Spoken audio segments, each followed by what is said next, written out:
Hello, today is October 6, 2018. My last call said that higher prices should print, but that didn't mean we would necessarily close higher.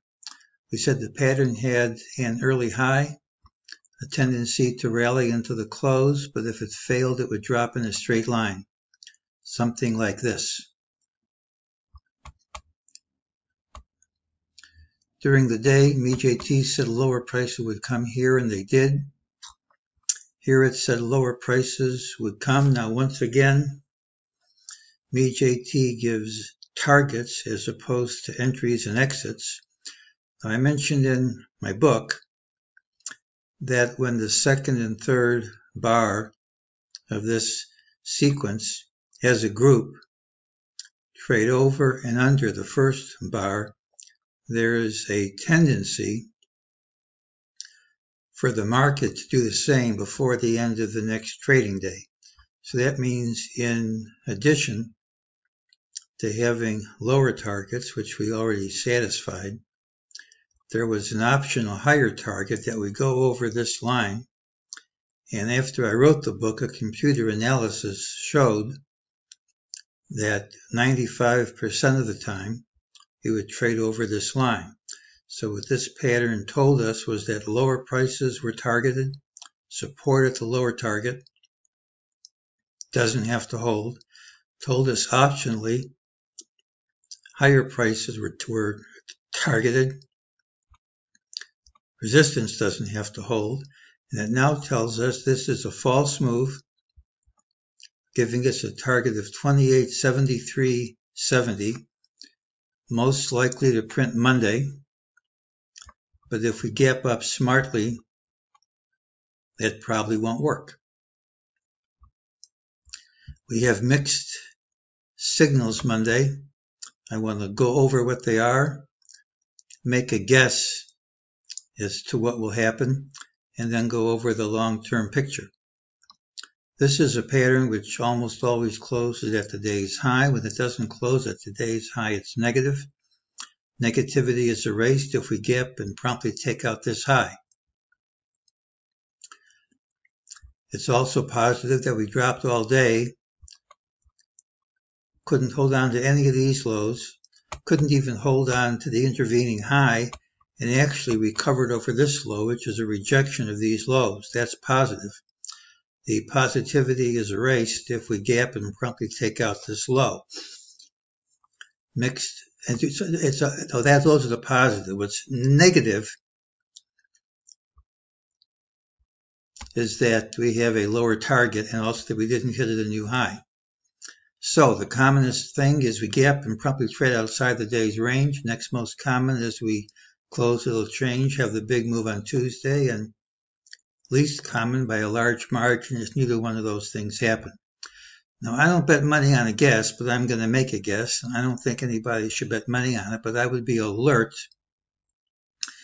for the possibility that in the overnight session, we trade lower, hit the equivalent of this level, recover, trapping the bears, and then, when the market opens, gap up smartly and go over this high.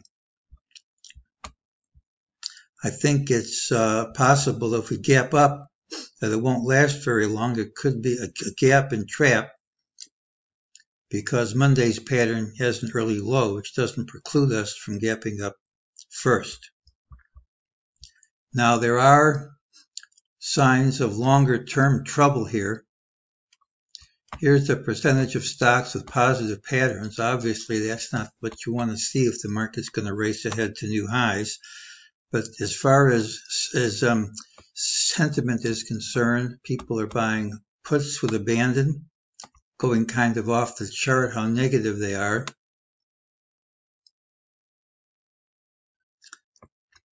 And here we have a markedly oversold condition on the NASDAQ McClellan oscillator.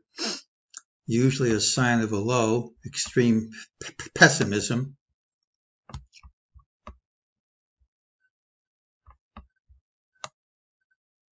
And the volatility index is going over its upper Bollinger Band, even the old one, making a bar over it, signs of extreme selling pressure.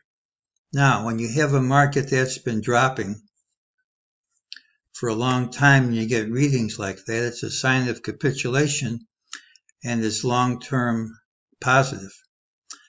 But when you just hit an all-time high and you get selling like that, it's a sign that the worm has turned and it's a long-term negative. Let's take a look at the longer-term picture. Here's the general idea. I have this is a three-wave pattern. This is a three-wave pattern. This drop is a five-wave pattern. This rally is a three-wave pattern. And I said back in January or February as a long-term prediction, another drop like this should be coming. And a long time has passed, and I think we're pretty close to seeing a drop of this strength coming, which doesn't mean it comes tomorrow, but it might come pretty soon. If I'm right about this, and this is still in the fourth wave, after we see the drop, there should be a recovery and the rally continues, and that could last still quite a long time.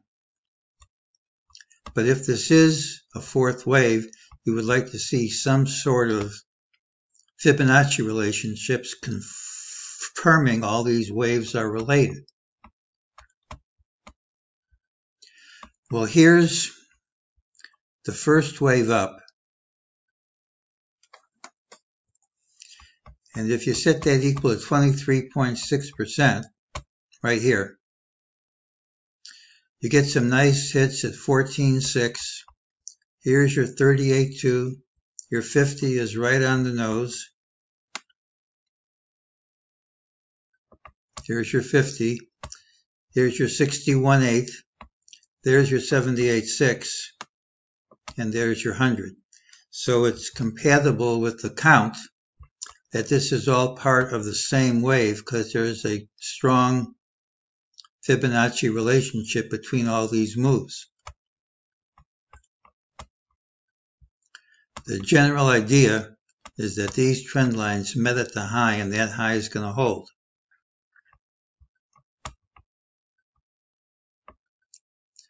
This is the count I have. This is an ending diagonal triangle. You'll see how all these points are right on the 1x1 Gann fan line and how that's holding, and we've dropped from resistance. If that's true, and this is an ending diagonal triangle, we should drop to the low of the triangle, which is about 25.50. However, it's possible, it doesn't break any rules, if B, purple B is here, and this three-wave thing is A. In that case, we only drop to about 2600. And if that's true, and if that's wave blue C, you could see that wave blue A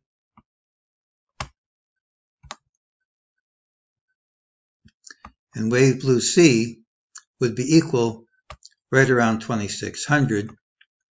And that would be the straight line drop I've been looking for as my long-term prediction. I have tolerance on my dates, but if we drop from October 10th to October 22, give or take one or 2 days in each of the dates, it would make a very pretty picture. Okay, so as far as Monday is concerned,